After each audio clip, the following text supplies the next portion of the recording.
오늘 이 성경 두 군데가 오늘 제가 여러분에게 말씀을 전체 내용에 대한 사실상의 요약입니다. 요약이기 때문에 이것만으로서 오늘 쫑 해도 될 것 같습니다만 그래도 전체적인 내용들을 좀 설명을 드리겠습니다. 1517년 10월 30일 날 루터가 오늘 어제 동생 말씀하셨습니다만 종교개혁을 시작하는 기치를 들었습니다. 1517년 10월 30일입니다. 올해로 보면은 496주년이 됩니다. 그래서 원래 496주년째 되는, 그리고 오늘이 또 종교개혁주일입니다. 그런데 이 종교개혁의 가장 중요한 기치가 아니냐면 솔라 피데, 오직 믿음이라는 겁니다. 문제는 솔라 스크립트다, 오직 성경. 그 다음에 세 번째는 솔라 그라티아, 오직 하나님의 은혜. 거기다가 하나 더 덧붙인다면 솔리 데오 글로리아, 오직 하나님께 영광. 이런 원리를 가지고 종교개혁의 기치를 내걸고 이것을 좀 더 구체화시키고 개혁주 입장에서 잘 정리를 하신 분들이 많이 있겠지만 그 중에 한 사람이 우리가 좀 계속하고 있는 이 칼빈이 되겠습니다. 이전에 이미 여러분께 12, 13, 14 이렇게 특강을 하면서 말씀을 드렸는데 12번째 우리가 했던 것이 그리스도와의 연합이었습니다. 그리고 13번째, 14번째인데 13번째가 믿음이었죠. 그래서 한 3개월 정도의 믿음이라는 게 뭔가에 대한 설명을 드리고, 그 다음 지난달 우리 마지막으로 그리스도인의 삶에 대한 문제, 소위 중생과 성화에 관한 문제를 여러분께 말씀을 드렸습니다. 좀 순서를 좀 가만히 생각해 보십시오.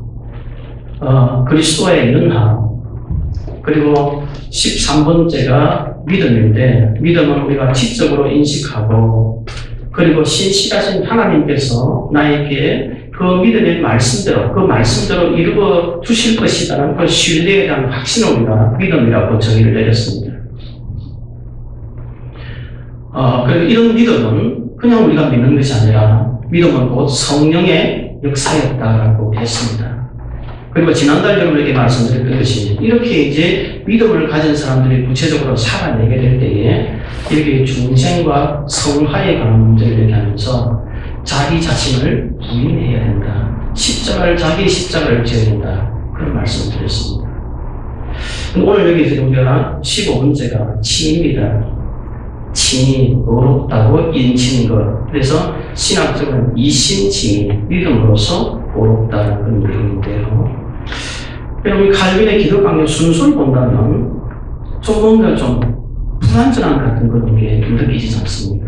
왜냐하면 믿음으로 어렵게 된 사람들이 어떻게 살아내어야 할 것인가, 이렇게 순서를 매기는 게 맞을 것 같은데 칼빈이 실질적으로 이 칭의에 관한 문제를 이 뒤쪽에도 언급했다는 거지. 그럼 왜 그랬을까? 여러 신학자들이 보는 것처럼 이런 의도가 깔려 있습니다. 이 칭이라는 것도 결국은 우리가 살아가는 믿음의 그 구체적인 실천이 따르지 않으면 의미가 없는데, 그 믿음이라는 구체적으로 드러나는 실천이 로마 가톨릭에서는 보속이라는 것을 통해서 자기의 뭔가 일을 함에 대한 그 대가로서 말하자면 어렵게 되는 것처럼 이렇게 되니까 그것을 바르게 이해하기 위해서는 칼빈이 먼저 언급합니다. 그리고 또 하나, 어떻게 보면 이 믿음만 가지면 되는 것이니까 예수 그리스도 믿음은 구원받는다고 할 때에 이것이 한간 너무나 뭐라 그럴까요? 값싼 은혜처럼 느껴질 수도 있는 거 아니겠어요? 그렇기 때문에 이런 면에서 본다면 당연히 앞에 성도가 어떻게 살아내게 될 것인가를 먼저 언급하는 것이 필요하겠다. 그래서 신학자들이 기독 강론에 대한 분석할 때 이렇게 분석을 하고 있습니다. 그 다음 우리가 앞으로 좀 보아야 될 것이 구원의 서정이라는 게 있습니다. Order of Salvation이라고 그러는데, 이 Order라는 게 질서겠죠. 그러니까 구원의 서정, 라틴어로 Ordo Salvatus라고 써놨는데 이 구원에 있어서 과정이라고 얘기할 수 있습니다. 이 칼빈이 이렇게 구원을 이루게 되는 그런 과정들을 앞으로 이제 여기 과정에서 설명을 하게 되는데, 가장 먼저 우리가 하나님의 자녀로서 구원받는 데는 가장 먼저 뭐가 필요해서 믿음이 있어야 되겠죠. 그리고 이 믿음은 말씀드린 성령의 역사를 통해서 이루어지는 것이다. 이게 첫 번째 겁니다. 그 다음에 이런 믿음을 통해서 그리스도와 이제 두 번째를 연합하는 겁니다. 그래서 앞으로 이런 칼빈의 기독 강의를 언젠가 한번 읽어보시면 되겠습니다. 읽을 때 칼빈의 기독 강의의 가장 중요한 핵심이 그리스도와의 연합입니다. 여러분, 이 그리스도와의 연합이 있기 때문에 칼빈이 사근 천에 가면 성찬이 나옵니다만, 성찬도 결국 무엇이겠습니까? 그리스도와의 연합에 가는 거죠. 요한복음 15장에 보면 우리가 포도나무와 가지라는 관계도 그리스도와의 연합 관계이기 때문입니다. 그럼 이런 그리스도의 연합 안에서 우리에게 주시는 이중의 은혜가 바로 칭의와 중생과 성화라는 것입니다. 그리고 어떻게 연결되냐 알겠죠? 이것이 구원에 이르는 서정, 과정입니다. 그래서 이미 우리 앞부분은 지금 다 설명이 좀 됐어요. 지금 어려워진 부분인데. 그래서 이제 오늘부터 이런 이중의 은혜 중에서 한 부분이 칭의에 대한 부분, 이 우리가 중세에 관한 부분을 설명을 드릴 거예요. 이제 칭의에 대해서 설명을 드립니다. 그런데 칭의를 얘기할 때 가장 중요한 말 두 가지가 우리가 확인해야 됩니다. 하나는 전가라는 말이고 또 하나는 간주라는 말입니다. 어디에 전가한다는 말이고요, 간주라는 말입니다. 시간이 많지 않기 때문에 좀 이렇게 이 개념을 먼저 익혀버리고 나면 제가 줄줄이 빨리 나올 수 있을 것 같습니다. 자, 이 칼빈이라는 사람이 원래 뭘 전공했느냐면 법학을 전공한 사람입니다. 법학을 전공했기 때문에 칼빈의 기독 강론 속에는 법적인 냄새가 굉장히 많이 납니다. 이 안에 전가라는 개념과 그 다음에 여기 보시는 것처럼 간주라는 개념이 있습니다. 법률 용어를 좀 설명을 하나 드릴게요. 물난리가 났습니다. 갑이라는 사람이, 이 갑을 우리 자꾸 얘기했었는데, 갑이라는 사람이 다리를 지나가다가, 물을 건너가는 다리를 지나가다가 가는 걸 봤는데, 저 건너편에 가는 것은 저는 확인 못했습니다. 그렇다면 이 사람이 이런 마음 같습니까? 아마 강에서 물살에 떠내려갔던 겁니다. 이럴 때 우리 민법에서는 소위 인정사망이라고 해서 사망한 것으로 추정합니다. 그런데 이런 경우가 있을 수 있습니다. 집을 떠난 사람이 있는데 5년 지나도 돌아오지 않습니다. 죽은 이 사람이 오버해도 안 되니까 법원을 통해서 실종 선고를 선고하기 위해서 법원에다가 6개월 동안 이 사람이 살았나 죽었나 체고를 하게 합니다. 체고를 하면서 알리게 합니다. 그리고 6개월이 지나도 아무 답이 없으면 법원에서는 사망한 것으로 신고한 겁니다. 선고를 합니다. 이것이 실종 선고이고, 만약에 이런 비행기 사고가 나거나 이렇게 되면 1년이 지나면 실종 선고가 이루어질 수 있습니다. 그럴 때 이 실종 선고를 했을 때는 사망한 것으로 추정하는 것이 아니라 사망한 것으로 간주합니다. 여기서 이 간주란 말이 다음 페이지 보면 영어로 deem이라는 말이 나옵니다. 여기 이 페이지 보면 1번에 각주이 나오는데 이 deem이라는 얘기입니다. 영어 시간 안 된다면 영어 잘 못합니다. 그 밑에 보면 imputation이라는 말이 하나 있죠. 그리고 맨 끝쪽에 보면 deemed righteous in Christ, 예수 그리스도 안에서 이게 간주하는 겁니다. 그러니까 imputation이 뭐냐면 전가예요. 그러니까 우리가 어렵게 된 것은 예수 그리스도의 의를 우리에게로 마음으로 전가시키는 거예요. 전가시키고 끝난 것이 아니라, 그렇기 때문에 우리를 의롭지 않는 자를 의롭다고 간주하는 겁니다. 법원에서 선언한 겁니다. 좀 더 실종성을 설명드릴게요. 그런데 이 사람이 여러분 실종성을 당한 사람인데 물귀신처럼 살아서 나왔다고 생각합니다. 그래도 아직은 죽었습니다. 어떻게 되냐면 법정에서 그 사람이 실종성을 다시 뒤집어가지고 새로운 선언을 해야만 그 사람이 다시 살아납니다. 아까 인정사망은 그냥 이 물귀신처럼 튀어나왔다면 그 사람 면사무소 가서 다시 정상하면 됩니다. 그러나 이 디임이라는 개념, 간주라는 개념은 바로 그런 겁니다. 여러분 어떤 의미겠습니까? 우리가 어렵지 않은 자들에게 하나님께서 예수 그리스도를 통해서 그 의를 우리에게 전가시키시고, 어렵지 않은 자를 어렵다고 이런 모독이가 인쳐주셨다고 하지만 이게 정확한 용어로 뭐라는 거죠? 간주입니다. 이 간주는 내 의가 절대 아닙니다. 하나님께서 나를 어렵다고 봐준 겁니다. 그래서 법률 용어로 의제, 간주, 뭐뭐 한 것으로 본다 이 말이 똑같은 용어입니다. 그러니까 오늘 여기 핵심이 이런 의미에서 이 칭이라는 개념을 여러분 이해하셔야 되고요. 그렇기 때문에 이제 앞으로 오시안드라는 사람을 얘기해보면 오시안드라는 사람은 칭의를 어렵다고 얘기할 때는 예수 그리스도의 신적인 신성의 그 본체를 내가 일부 이렇게 분배받는다는 겁니다. 이건 우리 결코 아니거든요. 여러분 만약에 우리가 어렵다고 되었을 때 내 자신이 정말 새롭게 어렵게 되는 사람은 아니잖아요. 여러분 우리가 중생을 한다고 해서 우리가 제자리에 앉는 건 아니잖아요.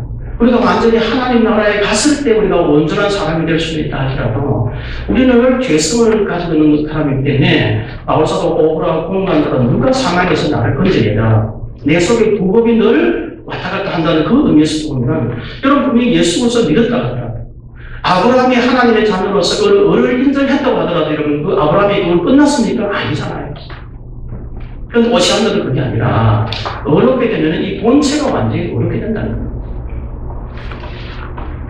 그래서 이런 이론을 가져다 보니까 결국 나중에 어디까지 가냐면 성찬에까지 가게 되면 자연적으로 예수님의 떡이 육신으로 변경돼가지고 가톨릭 질문이죠. 그렇게 먹는 과정이 되게 되고요. 이렇게 되면 예수님의 인성적 차원에서 십자가에 달려 돌아가시고 고난 당하셨던 그 의미는 깡그리 다 묻어져 버리는 그런 문제도 생길 수 있습니다. 그럼 우리가 어렵다고 해서 여러분 결국 우리가 어려운 사람 아닙니다. 뭐 하셨습니까? 하나님께서 어렵다고 선언해 주신 그래서 이제 설명드린 이 칭이라는 개념은 어디가나 법정적 용어입니다. 법정에서 선언하는 용어이지 이게 우리가 현실적으로 그렇게 어렵게 되어서 완전히 우리 실체가 변경된 상황은 전혀 아닙니다. 설명을 다 해버렸습니다. 이런 부분이 사실 여기 보는 것처럼 justification, 칭이라는 개념입니다. 자, 그러면 30일에 믿음에 의한 칭의, 그 용신과 문제에 대한 정의라는 개념이 나오는데 이 칭의가 뭐냐? 칭의와 중생, 용의 정의에 갖고 얘기하죠. 그러면서 칼빈은 율법하에서 저주를 받은 인간을 위하여 구원을 회복하는 수단이 단 하나뿐만 아닌데 이것이 바로 믿음입니다. 그리고 이 믿음은 앞서 말씀드린 그리스도와의 뭐라는 거죠? 연합입니다. 이 그리스도의 연합을 통해서 우리에게 주시는 유익 내지는 우리에게 주시는 하나님의 은혜가 있는데 이 은혜가 두 가지라는 거죠. 이게 바로 이중의 은혜예요. 하나는 뭐라고 했죠? 칭의이고 하나는 성화, 중생입니다. 그런데 이 칭의를 생각할 때 반드시 우리가 먼저 염두에 둬야 될 것이 뭐냐면 우리는 절대로 이 justified, 너가 어려운 사람이야 또 선받을 수 있는 자격이 하나도 없습니다. 왜요? 우리는 율법 앞에서는 우리는 전혀 죽을 수밖에 없는 것이 아니라 죽은 죄인, 하나님의 심판 앞에 우리가 설 수밖에 없고 심판 앞에서는 우리가 전혀 우리는 절망과 말 그대로 우리는 나라고는 떨어질 수밖에 없는 존재라는 점을 우리가 먼저 인정해야 됩니다. 이것이 이런 그 칭의의 개념 바로 위에 보면 하나님의 심판의 성격을 먼저 우선적으로 이해해야 된다는 것을 칼빈이 먼저 강조하는 거예요. 그럼 칭의는 뭘까? 칼빈은 대략 이렇게 간단히 정리합니다. 칭의를 간단히 설명하여 하나님께서 우리를 의인으로 받아주시며 은혜를 베풀어 주시는 것이다 하였으며 또 죄를 용서하는 것과 그리스도의 의를 우리에게 전가하는 것이다. 그러면 칭의를 얘기할 때는 반드시 뭐가 따라와야 되냐면 심판도 따라와야 되고 죄 용서가 따라와야 돼요. 그러니까 의 이꼬로 결국 뭐가 되겠습니까? 용서, 죄의 용서. 그렇지 않다면 우리가 말 그대로 우리 스스로가 어려운 존재가 될 수밖에 없는 것입니다. 이런 부분들을 성경에서 여러 차례 얘기를 하고 있고, 그래서 다음 페이지 보게 되면 성경에 있는 논법에서 누가복음에서 지혜는 자기의 모든 자녀로 인하여 옳다함을 얻느니라, 어렵다함을 얻느니라. 우리가 어려운 게 아니라 그렇게 이제 베풀어 주시는 것이죠. 그렇기 때문에 가끔 이 개념을 imputation, 전가라는 개념으로 얘기합니다. 우리에게 전가. 요즘 이제 신학에 대한 용어 사용에 대해서 이 전가라는 말은 언론 생각해 보면 남에게 돌린다 할 때 나쁜 마음으로 돌리는 게 전가라는 말인데 꼭 신학적으로 이런 용어를 써야 될까에 대한 얘기를 하는 사람도 있습니다. 그러나 아직까지 우리가 그냥 공통적으로 쓰는 게 imputation 전가입니다. 그러나 이 전가는 누구의 의를 돌리는 것이죠? 예수 그리스도의 의를 우리에게 돌려주는 것을 여기서 전가라는 개념을 쓰고 있습니다. 그래서 우리는 어려운 자가 아닌데 그리스도 안에서 어려운 사람으로 동행하는 간주되었다. 디임입니다. 제가 보는 영어 칼빈의 기도 강의는 디임이라고 썼어요. 근데 메콘이라고 쓰는 경우도 있는 것 같습니다만 디임입니다. 간주한다. 아까 말씀드린 이건 법정적이고 선언적으로 그런데 칼빈이 처음에는 기도 강의를 쓸 때 이런 칭의에 관한 부분을 그렇게 열심히 안 했었습니다. 그런데 1939년인가요? 요 마지막 쓸 때, 마지막 쓸 때 칼빈이 이 칭의에 대한 부분을 엄청나게 많이 늘렸습니다. 늘리게 되기 때문에 저도 여러분에게 3개월 정도 이 칭의에 대한 부분을 설명할 수밖에 없을 것 같습니다. 분량이 너무 많았습니다. 그렇게 하게 된 배경에는 오시안드라는 사람이 이 칭의에 대해서 자꾸 오해를 하고 있는 거죠. 잘못된 생각을 하고 있기 때문에 그걸 나도잡아야 됩니다. 오시안드가 가장 중요하게 생각하는, 가장 중요하게 생각하지만 가장 잘못된 오류가 바로 우리가 어렵다 할 때 우리의 본질이 뭐가 되는 변화가 된다는 거예요. 그리고 이 본질이 여러분 변화되려면은 예수 그리스도의 인성의 문제가 아니라 바로 뭐가 되게 돼요? 신성의 문제가 되게 돼요. 그럼 예수 그리스도의 신성의 문제를 가져오다면 이미 처음부터 예수 그리스도의 인성 자체는 의미가 없어져 버린다는 거죠. 그러면 결국은 어디까지 들어가 버리냐면 이 칭의가 성가와 같은 개념으로 들어갈 뿐만 아니라 예수 그리스도의 십자가 자체도 의미를 여기서 자기가 가질 필요가 없는 거예요. 그게 가장 핵심적인 문제입니다. 그래서 오시안드는 죄 용서와 중생들에게 공동을 하고 있고 이런 것 때문에 오시안드를 잘못 이제 정확하게 읽었을 때 이 사람의 개념을 만약 따라가게 되면 아르미안주의까지도 갈 수 있습니다. 우리가 믿음으로써 이제 우리가 믿으면 바로 거기서 이제 어려운 사람으로 나아갈 수 있다는 그런 점까지 갑니다. 3페이지 보면 그런 의미가 좀 들어가 있습니다. 아르미안주의라는 개념이 있습니다.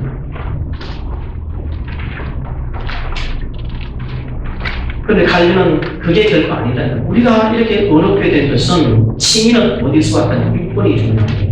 아까 말씀드린 것처럼 그리스도와의 원하는 것을 연합이라는 것입니다. 여러분 우리가 그리스도와 연합은 어떻게 이루어졌습니까? 우리 요한복음 15장에 본 것처럼 포도나무와 그 가지 만들었다고 하잖아요. 어쨌든 이 신비로운 연합인데 여기 보신 것처럼 우리 밖에 계신 그리스도를 멀리서 바라봄으로써 그의 의가 우리에게 전가되는 것이 아니라 그를 옷 입으며 그의 몸에 접붙여지기 때문에 그가 우리를 자기와 하나로 만드시고 내가 만든 게 아닙니다. 그의 의를 우리에게 전가시킨 것이다. 내가 전가하는 게 아니라 그가 전가시다. 다 우리는 기동입니다. 다 하는 겁니다. 이것을 칼빈은 다른 쪽에서는 여러분 이삭의 축복을 받기 위해서 야곱이 이삭에게 나아갈 때에 에스의 옷도 좀 입고 나갔다는 거죠. 마치 우리가 어렵게 되는 데는 내 스스로 내 옷으로 어렵게 될 수가 없기 때문에 마치 이 옷을 입고 나가는 것처럼 예수 그리스도로 옷 입고 나갔다는 거예요. 그래서 그랬다는 거죠. 어렵게 되는데 이것이 그리스도와의 이 신비로운 일은 미스테리온이라고 합니다만 이게 바로 연합이라는 거예요. 여러분 그리스도와 연합된 자이기 때문에 우리가 믿음을 가진 자이고 그런 믿음을 가진 자에게 다시 돌아오죠. 지위와 중생이라는 그리고 성화라는 것이 우리에게 은혜로 이중으로 베풀어진다는 것입니다. 그러니까 오시안드라는 사람은 이 칭의는 결코 법적인 용어가 되어서는 안 된다. 실제로 어려워져야 된다. 이게 아니라. 그래서 본질상에 어려워진다는 얘기인데 그게 아니라. 우리가 이 칭의는 하나님께서 우리를 어렵다고 인쳐주신 것이지 우리 자체가 어려워지지 않다. 그래서 아까 계속 얘기했던 법정적인 용어다. 이렇게 말씀해 주셨습니다. 여기까지는 뭐 이해되셨어야 합니다.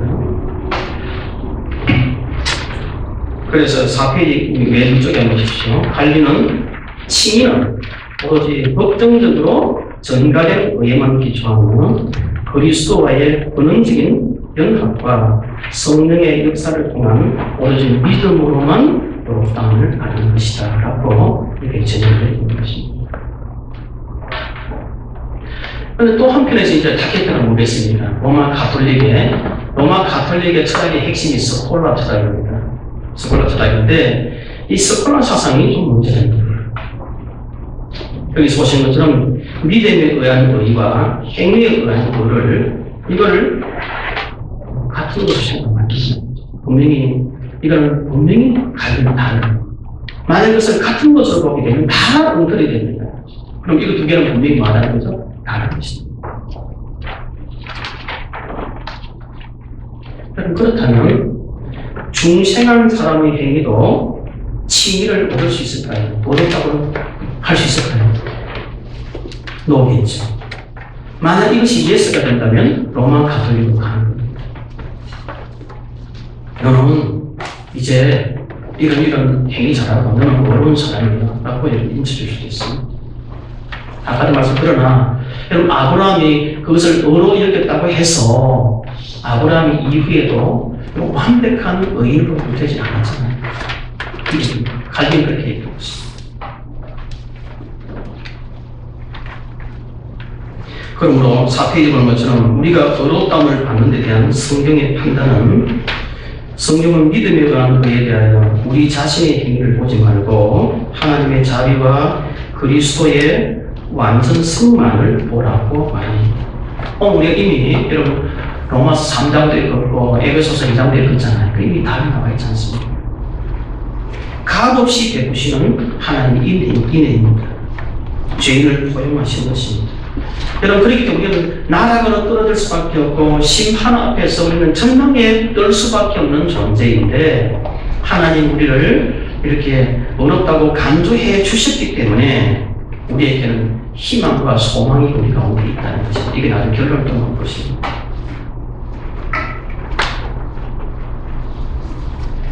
그러므로 이 5페이지에 보면 믿음만으로 7번입니다. 믿음만으로 우리가 어렵게 된다는 거죠.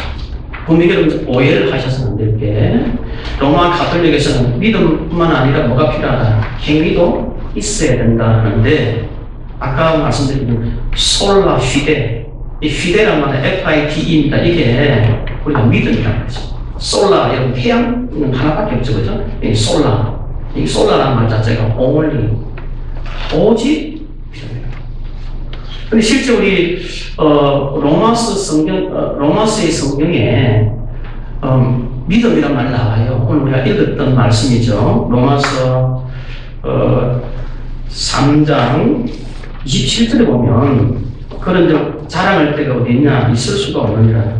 무슨 법으로냐 행위로냐 아니라 오직 믿음의 법이다. 이 오직이라는 말이 붙어 있습니다. 그러나 사실상 이 헬라어에서는 완전히 오직이라는 말이 딱 들어있지는 않습니다.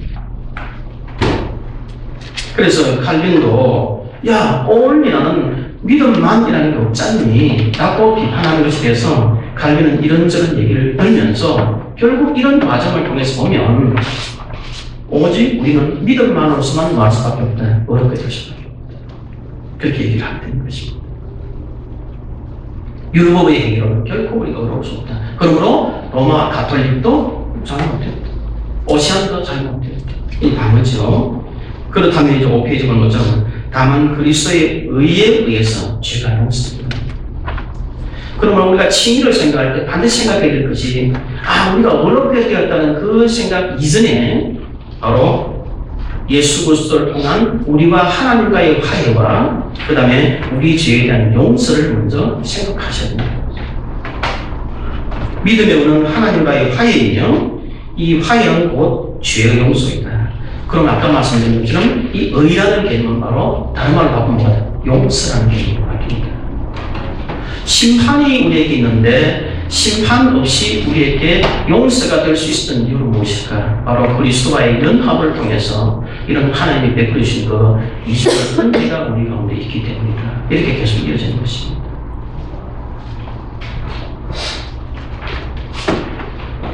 그래서 6페이지를 보시면 어거스틴, 베르나르도 이런 사람들이 칼빈이 많이 이제 인용하는 겁니다. 어거스틴이 한 말 중에 옛날에 여러분 제가 말씀드린 기억나는 것은 펠릭스 콜파라는 말이 있습니다.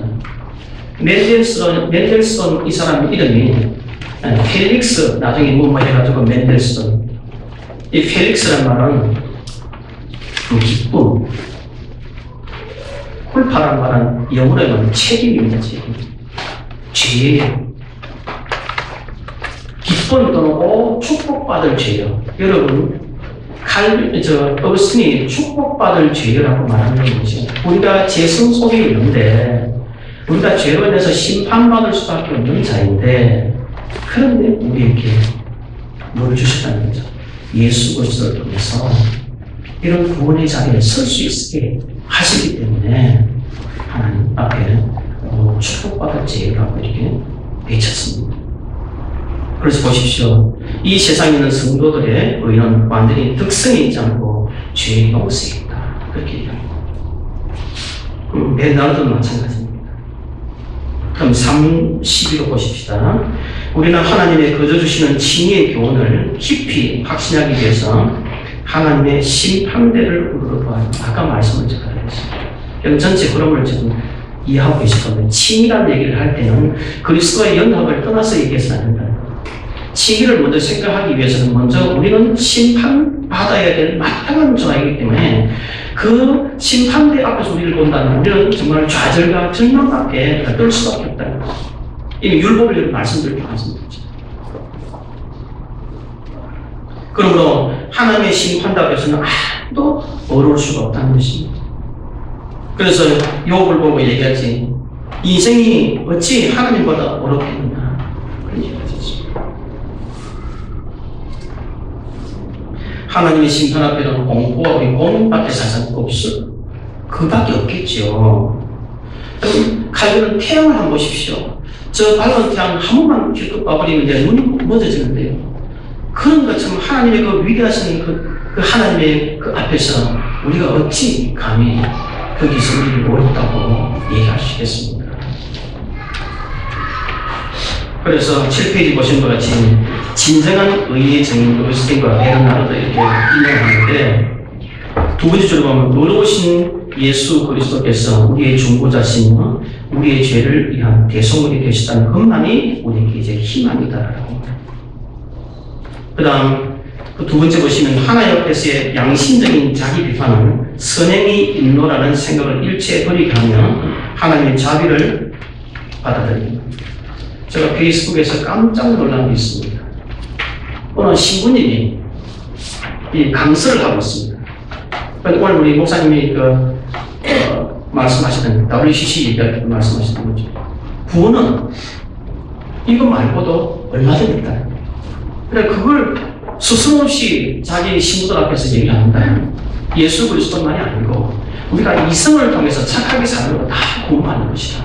이렇게 이게 여러분 페이스북에 막 떠돌아다니고 신부님 여기 요 넥타이 내고 연습 꽤 많았어요. 그래서 어떤 사람은 피업, 히업, 히업, 히업 이렇게 했어. 그게 뭘까요? 후하하. 세상에 이럴 수 어딨어?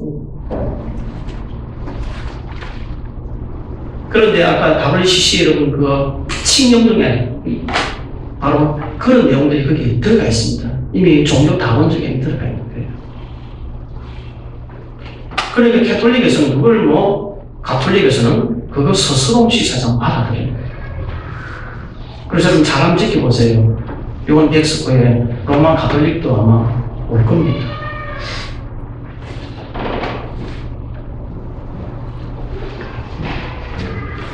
하나님의 엄숙한 심판을 생각하면 모든 자기 기반이 없어집니다. 두 번째 보면 모든 자기 자녀는 버려질 수밖에 없습니다. 그래서 우리 이미 여러분 얘기했던 것처럼 지난달에 얘기했던 것처럼 자기 부정 십자가를 지는 거예요. 하나님 앞에서는 우리가 더 이상 이럴쿵저럴쿵 얘기할 수 없는 상황이죠. 그런데도 불구하고 주님은 의원이 여러분 말은 의원은 건강한 사람 만나고 온 게 아니라 병든 사람 만나듯이 그리스도는 의인을 부르시지 않고 죄인을 부르시고 계십니다. 우리가 죄인이기 때문에 여기까지 나왔습니다. 이제 마지막으로 이번 달의 마지막은 3-13점에 거저 주시는 칭의에 관한 유의할 두 가지 사항을 보는데 칭의는 하나님의 영광에 도움이 되고 계시는 그의 공의에 도움이 된다 해서 갈비는 여기서 두 가지를 얘기합니다. 그럼 칭의가 하나님의 영광을 손상시키는 것이 아니라 하나님의 영광에 이르는데 이것이 나아가야 될 뿐만 아니라 또 우리가 이 칭의를 인정함으로 인해서 우리에게 소망이 없는 절망의 상태가 아니라 우리에게 소망의 상태로 나아갈 수 있게 하신다는 것을 두 가지고 기억하고 이 가운데 이 유익의 의미를 찾아라고 얘기합니다.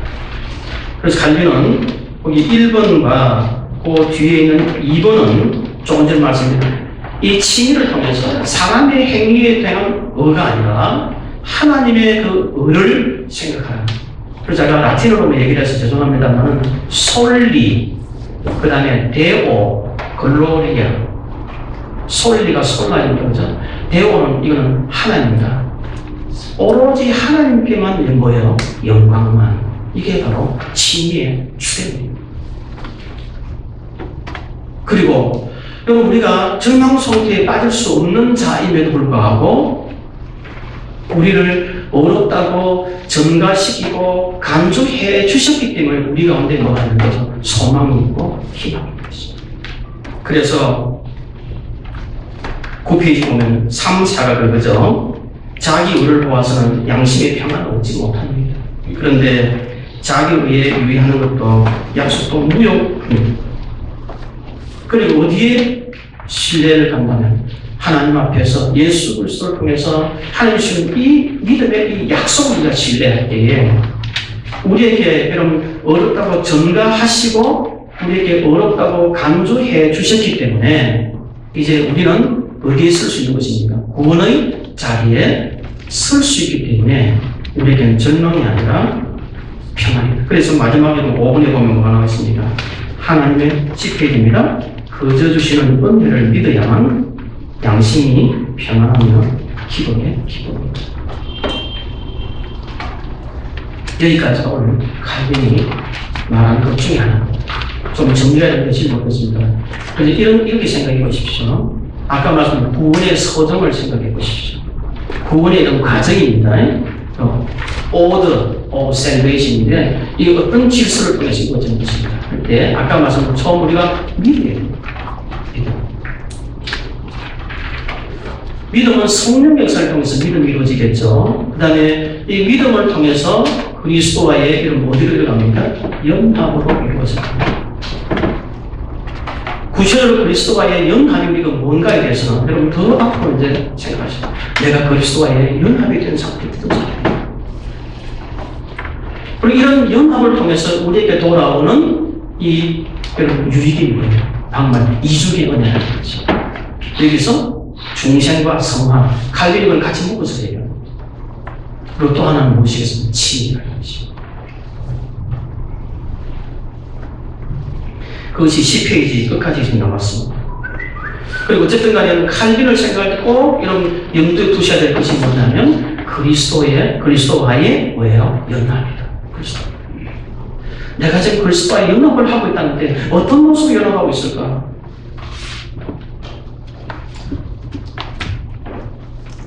그리고 이 그리스도와의 연합을 통해서 우리가 어렵다고 할 때에 말씀드린 것처럼 내 본질이 신성적 차원에서 바뀌는 건 전혀 아니잖아요. 오시안드와 같이 그렇게 접근해가면 안 된다는 것이죠.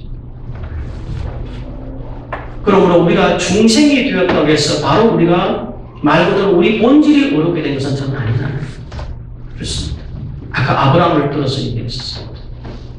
예수 그리스도의 연합이 뭐냐 할 때 이삭의 축복을 받고자 했던 야곱을 좀 더 깊이 생각해 보면 되겠죠. 그렇습니다. 그리고 정리를 하자면 이렇게 되겠죠. 그럼 징의가 뭡니까 하면 징의는 실질적으로 예수 그리스도가 우리 죄를 위해서 십자가에 달려 돌아가시고 그를 통해서 속죄의 제물이 되셔서 그의 의가 우리에게 뭐가 된 거예요? 예, 임putation, 전가된 거예요. 우리에게 전가되었기 때문에 우리는 실제 의롭지도 않음에도 불구하고 의롭다고 이런 어떤 법률용어로 간주하신 거예요. 디님 간주하신 거예요. 이 전가라는 말은 엄격히 말하면 법률적 용어는 아니에요. 이거는 전이 되었다는 의미고요. 법률적 용어는 칭의하고 또 뭐가 있겠습니까? 바로 간주가 보입니다. 간주는 아까 말씀드린 것처럼 여러분 이름도 마찬가지죠. 이름을 바꾸려면 그냥 바꿀 수 없죠. 어디 가야 됩니까? 법원을 통해서 판결을 얻어내야 됩니다. 너는 죄 없어 하고 선고를 하셨을 때 너는 어렵다고 인쳐주신 것이고 간주하는 것이고 본다 하는 것이고 의지된 것입니다. 하나님이 우리를 어렵다고 하시는 누가 이제 너 어렵지 않다고 얘기하겠습니까? 여기에 이런 바로 무슨 개념이다 그죠? 간주라는 거예요. 뭐뭐 하는 것을 본다는 거예요. 이것이 방금 말씀드린 칭의라는 개념의 그 기본적인 구조입니다.